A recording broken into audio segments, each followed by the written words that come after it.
This was recorded at the media joint. Went on a date with a younger guy and then he started calling me mommy. I want to influence. I don't want to be an influencer. Like, if you go home and shit talk Fashion Week and shit talk these people, like, you're actually putting yourself in the wrong direction. Yeah. The miseducation in Fashion Week. Once you leave, that seat now looks empty. That is so rogue. Boy, that's a bit rogue. Is it even that rogue? Welcome back to another episode of A Bit Rogue. Judging my voice, you can probably tell I had a really big weekend. And I'm by myself. It was Tori's last weekend in Sydney. So you're going to have to just put up with my JoJo Siwa voice. Yeah, it's a bit rank. Nice. I'm just going to tell you about my week because no one else is here to ask me how my week was, but I got my hair done. Shout out to Cara Ryan because she actually told me to either go darker or lighter. So I went to Halo and they did my hair.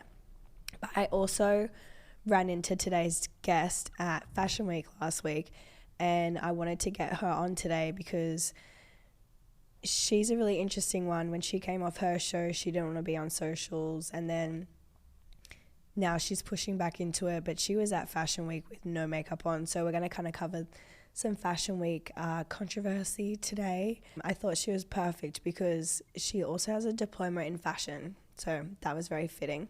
Our friend Sarah walked. She's actually away this weekend because she's in Miss Universe. So hopefully we can get Sarah on the podcast after she wraps Miss Universe. We've actually had a listener Infi sent in. Okay. Honestly, sis, I could write a book with the amount of shit I've had to put up with. Went on a date with this guy. Just like to set the scene, I'm 27 years old and he was 31 or 32. So old enough to know better. He seemed lovely. Everything was going fine. Went on the day, went out for drinks, just drinks, no dinner. That was probably the biggest mistake we made, was the no dinner bit. But that was his choice, not mine, so all good. Got a little bit... Quick pause. Is that if a guy wants to go on a date with you and he only wants to get drinks, like, be for real. He's either a stingy prick or he's just looking for a route. He's trying to do a classy Netflix and chill, which is never that classy. Yeah. To the point where we ended up going to his friend's place to have drinks with them, and that was good. But I mean, I was keeping it at a good level. Like, I was pretty drunk, but I wasn't sloppy or anything. Like, still knew what I was saying, still knew what I was doing. Old mate, on the other hand, was just absolutely sloshed. And at this point, I was like, look, like, this has got to end. Like, I'm really hungry. Like, I'm probably going to go get a pizza and go home, hey? And he was like, oh, okay, sounds good. Like, I'll come get a pizza with you. And I was like, okay, no worries. And we're walking the streets in DY to get a pizza. I'm, like, walking at a normal pace. I mean, maybe I'm a fast walker, but he's literally behind me, like, 20 metres, just, like, stumbling across. And he's going, wait for me. And I'm like, can you hurry up? Like, I'm hungry. And and then he just goes, I'm going to marry you one day. And I was like, whoa, eh? And he's like, oh, you don't know this yet, but I'm going to marry you one day. And I was like, do I have a say in this? I was like, okay, sounds good. Just kept walking to get my pizza. Anyway, we get the pizza. We're chilling. We're eating the pizza. And he's like, I love you. I was like, holy shit. I was like, wait, what? He was like, I love you. I know it's crazy I'm saying this, but, like, I just do. I just want you to be mine. And I was just like, oh, my God. That is fucking rank. On the first date, A bit icky. that's icky. I mean, anyone that says that they love you during the first date is a murderer. Not for me. I'm actually all for the girls when people are dating, though. Like, I recently went on a baby moon, like, girls' weekend away, and one of the girls, like, I'm not that super close with, she has, like, this ex and they broke up after 10 years. So, you know, feelings are obviously still semi there, and you know, if they call you, you're gonna obviously be a bit rattled and want to answer and talk to them. But I thought, you know what, nothing's gonna ruin this weekend away. So I saw this girl's phone on the table flat. Her ex was calling. I declined the call and I deleted the notification and just did not say anything to anyone, because that's what girls do for other girls. You're such a hero. Thanks, Tal. I had some things that I wanted to say, but I need a person with me. It was like things that women do that we love, but that was when Tori was here. Yeah, I don't know that I can contribute much to that kind of chat. Mate. Anyway, it's time to cut to today's guest so I can chill out on the talking. You guys don't have to listen to my huskiness. She's going to have to do most of the talking for obvious reasons.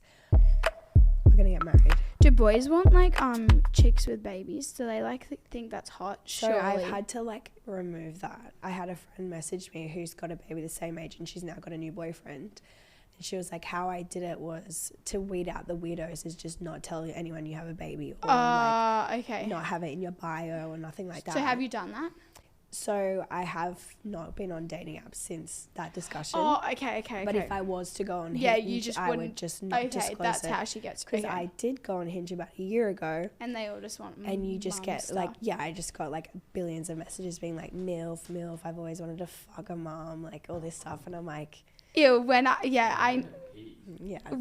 I was like, went on a date with a younger guy, and then he started calling me mommy, and I was like, all right, that's the last date. Yeah, no, it's like a proper thing, like especially No, when I was know. pregnant. But that was one of the things that made me not want to have banks on social media, is when I was pregnant. That's when the weirdos came out. Yes, I talked about this on the last podcast. So I'm like, I can understand, like, boys have like, girls get like bigger hips and like you look like slim, thick and nice, but I'm like, it's hot if it's your own wifey, not if it's like so others. I posted Bianca for her baby shower yesterday. Yeah. My engagement is through the roof right now. Fuck. Yeah. I was like, that's just disgusting. Oh But my. even one of my best guy friends was like, when I was pregnant, he was like, you are the sexiest you've ever been. I'm like, you're a fucking pedo. You're a pedo. Yeah, because don't you like, especially if it's a boy, the hormones you release like make you glow. If it's a girl, you look ratty. But yeah. That's so funny. Yeah. So gross. Like my friend and her partner broke up when she was pregnant, and she was like, I love it. Like everyone loves me. And I'm like, no, that's actually weird, babe. Yeah. That's not it. So fucked. Can you tell us a little bit about yourself? Oh, okay. I didn't know that. Yeah. I didn't know. Do you want me to come with intro this. you? Sorry, I didn't mean to pick you. Yeah, sure. You intro me, because I don't know how other people would look at it. So, okay, this is from an outsider's POV. Yeah, go. Tilly was on Big Brother a few years ago. Yeah, 2021. Yeah. Yeah. And you were actually the fan favourite. Yeah, I would say that. Massively, but you got like massively stitched up in one of the games. Yeah. Lost out. Everyone thought you were going to win. I low-key thought they were going to switch it and like be like, oh no, you get a second chance, but that did not happen. And now with the winner of Big Brother, you now have a podcast with him called Trainwreck. Yeah, correct. But when you came off Big Brother, you were not really into social media. You decided not to really lean into it. But Yes. now you're pushing it again. Yes. Oh, wait, I forget you're a media girl, so of course you notice. But what was the change in heart? Like, why did you not want to be on social media? And now, why do you want to be on social media? My intentions were so genuine on that show. Like, I truly mean it. Like, I went on to win the money and do good things with it, like pay off my parents' mortgage or whatever. And the social media part, it just, like, I didn't actually care for it. I'd go to these events and I'd be like, wow, the people here, like, I do not want to be like any of you. Like, that sounds so horrible, but the influencers and stuff, you'd see it. I do not want to be associated with that, pretty much. That's what I thought. So it's kind of like you making a stamp, being like, I didn't do this because I wanted to do social media. I didn't go on there to make money off social media. I did not know I would get a following. Yeah. Like, when I came out and I had like 120,000, like, that was a shock to me. I was like, oh, what the hell? Like, one day it went over 100,000. I was like, I was not expecting this off this show. But, yeah, I just went to a few events and I was like, this is not what I want. And then I remember doing a interview with the Daily Telegraph. Oh, I can't remember, one of those big ones. And it went pretty viral because I said, I want to influence. I don't want to be an influencer. And that was genuinely like the truth. I just wanted to show people that you can be a girl and you can be strong and you can win competitions and you can do everything. I had such good intentions, and now I'm like, wow, you can make a lot of money. Why did I not do that? I'm like, you idiot. I remember, this is like legit, I came straight off, got offered a $20,000 deal just for them to do like a face thing on me, and I said no. Like, why did I say no? I can't. I think it really shows though, like, the type of person you are, and now when you're getting back into the swings of things, like, the brands know that you're an authentic person, and like you wanting to influence people is true to your core. Yes, but that's a good to say you are strong. Like, you were weirdly strong on the show. Yes. Like, I can't even hold my arms out for like 5 minutes. You did it for like 2 hours or something. Like, one of the things that was weird. Did you train? No, like, I honestly, it was mid-COVID and like I couldn't have like trained any less. I did it was more mind stuff. My dad's a psychologist, so he would always teach me like mind over matter, always pain is temporary. Like, that's his favorite quote, like, pain is temporary. And like, if you think about it, like when you kick your leg or something and you just think, okay, it's temporary, it'll go like so much quicker, and it fully works. Yeah. And I just like screwed with people's heads. Like, you wouldn't see it, but on the show, like, for example, if Katie was next to me and it was between me and her, I'd be playing mind games. Like, this is me at 19, but being like really smart.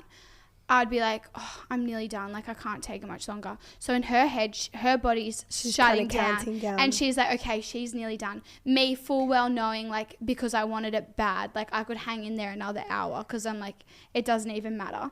Like, the pain will go away. An hour, like an hour in pain is like, that's psychotic. Yeah, no, 100%. Like, my pain tolerance is very high, especially given what I've done to myself. But yeah, like, if you just mess with people's heads and you're like, I don't have long left in me, like, I'm nearly done. Like, their body is shutting down, their mind is shutting down. So it's pretty easy to get rid of them. Yeah. Like, it's kind of like a defense mechanism. Like, get rid of the other people and then worry about yourself. Yeah, I do actually remember you saying that you were kind of playing mind games, but that is crazy to think about it. Like, you were 19. Yeah, no, it's crazy. No, honestly, like, I think I won't discredit myself. Like, I feel like girls are like, oh, I'm dumb, haha. But like, no, I'm definitely smart. Like, I knew what I was doing. So you were studying at uni at the time. Yes. Yeah, but then you ended up doing fashion. Yeah, well, I started off, when I went to high school, I wanted a high ATAR. Like, I knew I wanted over 90. So I got like my good ATAR, and then went to uni, did business, did some law, like all that stuff. And I was like, this isn't what I expected. I thought it was going to be creative. Like, I wanted to do a business or make money somehow. So that's when I went into the fashion school. And that was like a college. It wasn't even a uni. Yeah, so you got a diploma?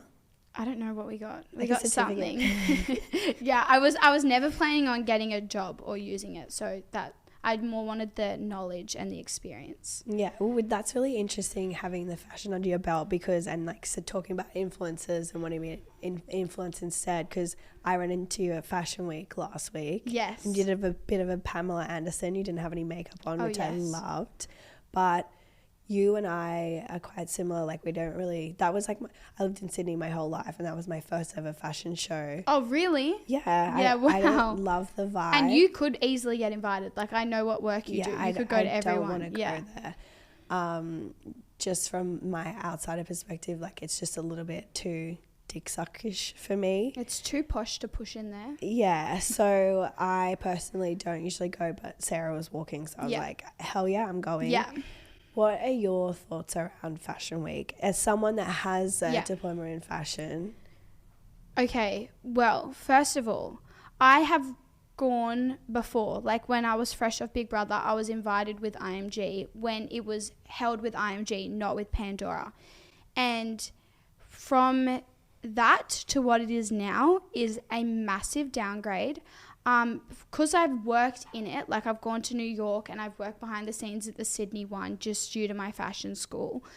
I can see the hard work and everything that goes into it, all the volunteers, what the models do, everything, the brands. It's a massive deal. So I saw some models sitting in the chair at like 6 a.m. getting their hair and makeup done. Yeah, 100%. So this is not to talk poorly on this for you as well. This is not us talking poorly on Fashion Week as a whole. It's more the people that are there, correct? Would I be right to say? Yeah, I feel like the people that are curating the guest list could potentially do better in making it half influencers, half industry people. Like there's definitely an imbalance there. Yes, well, it's hard because you do see someone like a Sofa Dover and it's like, wow, like the influence and the impact that you'd have there is massive. And she was doing it properly. Like I actually thought she did a good job. Shiny Grimmer did a good job. She's a fashion blogger, so like so it makes that sense. is the right person to be there. Exactly what I was about to say. If we're seeing this stuff on her Instagram, we're seeing it. Yes. Whereas if it's just like kind of random people that have a social media that just want to be there to mingle and they don't really care, media to get in with Daily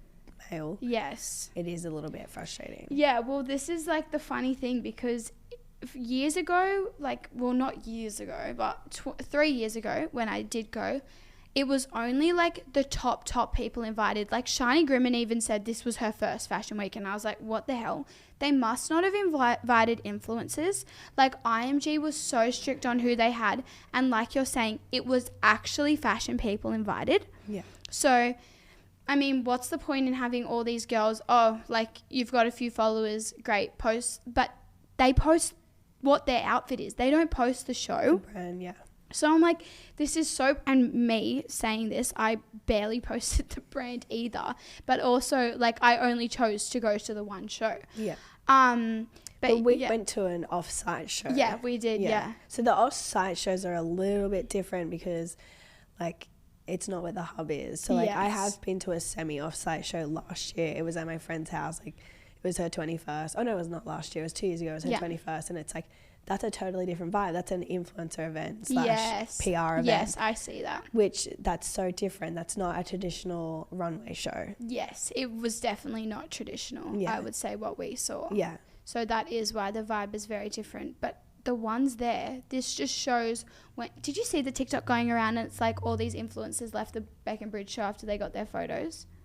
I did. Now, I feel so on the fence about seeing these TikToks go around because I do think they come from a bitter place of people being like, oh, I work in fashion, I deserve to be there. And like, you don't deserve to be there. No, yeah. Like, whoever gets invited, like, that's it. Like, but yeah, and the point is for exposure. So just you working there probably doesn't justify an invite. No, unfortunately. I agree. But there are so many shows in the one space and there are crossover in time. So if someone went to Beck & Bridge for half an hour, they might have had, financial compensation to be there. Yeah, well, that is true if you do and consider then they that. might need to run over to an off-site show. Yeah. So I feel like a lot of people on TikTok are misconstruing it a little bit. Yes. I think also, though, there is like a lack of education to the influencers because they're all suddenly being invited this year because it's with Pandora. Obviously, you would know that Pandora is doing a massive influencer campaign. Like, they're fully back out there again, compared to the reputation they had a while ago. And I think Pandora is just suddenly giving invites to every man and their dog, and these girls and boys and theys, whatever, are not understanding how much work and like what Fashion Week is. Like, if you go and you're in a front row seat, like once you leave, that seat now looks empty. Like that's a massive implication. So as much as like, okay, yes, 100% people may have had reasons to run off, ask for a back seat. Like, there's things that you could do that, I don't know, make the shows run more smoothly, because honestly, hours and hours, like weeks go into work for one show. So like that looks pretty shitty, like in the media and stuff. I don't know who the influencers were. I don't care. But I don't think TikTok is understanding the point, because TikTok's just wanting to shit on influencers. Yeah. Like, let's be real. But that's not the problem here. The problem is like the miseducation in Fashion Week, because like this is somebody's business. It's a big deal. If you are front row seated and the media is meant to be projected on you, it is actually a stuff around if you're like I don't know, a Tammy Hembro, for example, and they had planned for you to be there. Every seat is allocated with such intention and everything. So I think that is more the issue. It's just inviting all these influencers and they're not really understanding. Do you think the talent are not getting briefed properly by the brands? Definitely not. I don't think, I've never received a brief. Yeah, I got my, let's say, ticket and brief 10 minutes prior to the show. Yeah, well, there you go. And like, I'm sorry, no one's like, while they're rushing to get to a show, no one's going to sit down and read an email. 100%. But I do think maybe the whole organizer of Fashion Week could probably be more selective with the brands that are submitted. Yes, Definitely. That's my input. And that's as coming from someone outside of the industry. Yeah, no, definitely. I think just the whole thing, there should be briefings to all the talent agencies. There should be briefing to all the talents, like everyone that's going, there should be implications of not taking your seat or not rocking up to a show or like taking the piss, because at the end of the day, like, this is business. Yeah. And this is a lot of people's hard work and hard efforts, and it's just like, it is a piss take. This would never happen in New York. Like, I'm telling you, it's so strict. But even at the ballet, like, once the curtains are open, like, you're not walking in and out. Exactly. People leaving shows, like, that's honestly so rude. And like I said, I think if you are a big influencer and you do need to go to another show, your management should be coordinating that. Like, they should be communicating. If you're going from Beckenbridge to Carla Zampatti, for example, if they're in the same amount of like time frame, you would just say, okay, she's going to get her photos in the front row, she'll get there 15 minutes early, then she needs to stand at the back for the photo, and then she's going to pop off, so it's not obvious that people are leaving, because it's just such a bad look. Do you know what I mean? We need an overall industry revamp. Yeah, 100%. 100%. Yeah, definitely. A few rules maybe. You actually just answered my second question as well, the third question, which is perfect. Sorry, I need a drink. Well, you worked on a Fashion Week gig. It was an off-site show last year, and we were just doing the production of it, but meetings started about 2.5 months out. Yeah, and exactly. Then through the production comms, like all our headsets, as the talent were arriving to the location, I started to hear like our client talking about what the brief was for the influencers and stuff turning up, being like, people have got to go and brief them. Well, like, and they'd started 2.5 months ago. Could have been done any time. Yeah, and people are already taking their seats, and then they're only just talking about the brief. Yeah. Thank you. Sorry. Trying to get away from the mic so I don't get in Normally trouble. she hacks up a lung right into my ear. Oh, great. I've been yelled at too many times. I know my duties now. Walk away.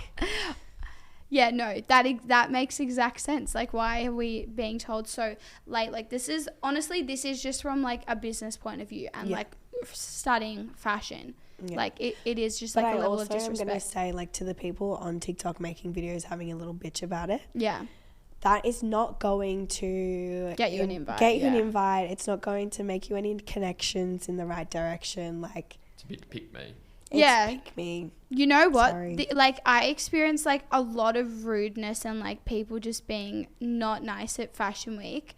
And honestly, I was like, call my boyfriend. I'm like, I'm going to go home. I'm going to make a TikTok on this person. I'm going to do this. I'm going to talk about it on my podcast, this, and this. And he's like, if you go home and shit talk Fashion Week and shit talk these people, like, you're actually putting yourself in the wrong direction. Yeah. Like, as much as like your blood boils and you're like, I wish I could say this and this person's infuriated me and I would love to talk shit, like, it's actually not going to help you. No. Like, yeah, even I could, honestly, there's a few things I could say about a few brands and stuff like with Fashion Week, but what's the actual point? Because you're just ruining any future possibilities by doing that for yourself. I agree 100%.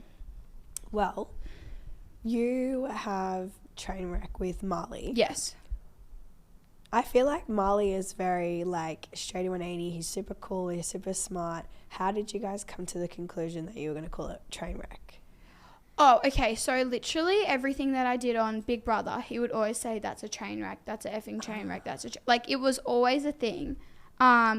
Just because the whole premise of it was that I would do something cracked, and then I'd go to him and tell him, and he'd be like, "Oh my God, that's such a train wreck." Like, that was the So whole it's like an premise of the inside show. joke. Yeah, kind of. Yeah, exactly. And then, like, obviously he lives in New York or Melbourne. So, like, the reason we came up with the show is because instead of me calling him, like, FaceTiming him to tell him my train wreck stories, we would just tell them on the podcast. Love that. Yeah. It's actually hard, like, not telling your co-host what's going on, Yes. especially well, when you're close. 100%. So we just intentionally, like, don't talk. Yeah. Besides business meetings and That's stuff. what Jock made me and Tori do. Not talk. It Yeah, it not weird. gossip. It was weird. Yeah. Did you come prepared with a rogue moment? Yes, I came prepared with my rogue moment. I did text it to you, but literally. Oh, I didn't see it. Okay, good. I'm glad. Because. I don't like to know before. Yeah, no. Well, now that you said that at the start, I was like, oh, lucky you didn't comment back on that. The time that I tattooed freckles on my face would have to be the roguest moment of my life. Yeah, that's actually pretty fucked. Yeah. Why did you do that? Because I was going on Big Brother and I thought they'd look cute. Oh, yeah. I guess that. Did you feel like before Big Brother you felt like you had to do a few like semi-permanent things so that you looked good on the show? Exactly, yeah. So I did like the semi-permanent lipstick, the semi-permanent brows, and I was like, what more than cute little freckles? Like that would, and so you just took it that one step too far. yeah, exactly. And Like you didn't do your lips yourself? No. Lips were done by like a proper girl, and same with my I just eyebrows. got mine done, but I love Tattooed? them. Yeah. What color did you get? Because mine looks stupid. Okay, this is so gross. So I had like this random lip liner in my handbag and I wore it one day and I'm like, that's so cute. And I was already booked in to get my lips done. And I pulled it out of the bag to give it to the lady and I was like, wait, I've never bought Maybelline before. I fucking accidentally racked someone else's lip liner and now I got it tattooed on me. Oh my god, and that was the color that you wanted. Yeah, so I she like did, your like- color. Mine's She too did dark. like the outline and then into an ombre to my actual lip. Yeah, yours looks really Super good because natural. mine did not look how I wanted it. It was very dark. So what did you do? You just left it? Yeah, I just left it. And it doesn't fade. I did a TikTok video on this the other day. I was like, when you get things tattooed, it's like, semi-permanent 6 months. Literally 4 years later, 5 years later, it's all still there. My mum has a one tattoo and it was semi-permanent and she Yeah. got it when she was like 16. My mum's like And it's still 52. there. Yeah. Yeah, exactly. No, but I think your brows look good though. But I understand like wanting to look good on camera. So yeah, there is a bit of a pressure there, especially when you like have no idea about the media world and everything, not knowing. 100%. Also, it's Big Brother. Like, it's not like maths where you can get up and make yourself look beautiful every morning. Like, You're filmed from the AM. 100%, and you have no idea what they're going to show. Like, it could be anything, God knows, in the morning. So I was like, okay, if we have some cute like sunshiny freckles and like a bit of permanent makeup, like semi-permanent, I'd be sweet. But You know what? I actually saw someone like comment, and I'm not going to rinse your followers, but when you posted that you didn't wear makeup to Fashion Week, like that's pretty cool. Like that's iconic. That means like you don't give a fuck. Like you're happy to just be you and be there. And someone commented like fake tan is not. oh my God, but also in the thing I never said I didn't wear fake tan. Yeah. I just said, I can't remember my caption. I just said something off going what Pamela Plus. Anderson did. If Pammy doesn't wear makeup, we don't wear makeup. So I was like, I didn't say I was tan free. I just said we're not wearing makeup. You can never do anything right, No, Dove. 100% you can never. But yeah, that follow was pissing me off. I was like, but a good engagement. Good engagement. Thanks yeah. for that. Spark some controversy. Well, I have a bit of a game for you. Okay, yeah. It's a pretty easy one. It's just a would you rather. Oh yeah, Don't love look that. at my screen. I have to use it. Okay. I'm a bit Spanish, can't remember. So, tattoo freckles on your face again and go through the removal process, or get a cursive writing tattoo above your eyebrow, but you can't get it removed. Oh, I would definitely tattoo the freckles again. How long did the tattoos take to get removed? 2 years. They're not even gone now. Really? I No. can't see. Yeah, from you here. can't see them, but they're not gone. Oh, Yeah. I think it's fine though. Yeah, it's fine. As long as they're not 3D. It's 2D. Get implants for 6 months to only have them removed again, or never be able to touch box dye again. Oh, I would never do the implants again. Really? Yep, trauma. I would definitely. Would you talk about I'd it with cut a the therapist thing. kind of trauma, or like? Like literally, like it makes me feel sick. Like when I think about it, even you know what? There's like this silicone scar tape that they give you after. Yeah. Like this just shows other people's level of trauma from it, and like when you get your silicone scar tape, which is just something you put on, it like specifically says, like, to the girls that have trauma from the silicone, like actual silicone implants, it's like, do not worry, this is not that type of silicone. Like, it literally has to brief you, because some people are like so effed up from it. Yeah, like, that's mine's sad. not that level, but I would never get it again. You lost half your tattoo or something, right? Yeah, it just says don't die. It's all the rest is cut That's off. so devo. A life ban at the hairdressers, or never be able to put extensions in again. I think I'd cop the extensions, because if I can't have a bit of blonde in my hair, yuck. Yeah, or you could do it at home though. I feel like Tom's done your hair before blonde. Oh, wait. Okay, so I could have... Okay, yeah, I'd go for a life ban at the hair... Yeah, at the dressers, because I can do mine fine, yeah. Love to hear Good it. point, yeah. Well, thank you so much for coming on A Bit Thank Rogue, you. Tilly Whitfeld. Thank you very much. Thanks for listening to A Bit Rogue, where we uncover the stories of athletes, artists, and celebrities with their most rogue moments. Episodes dropping every Wednesday.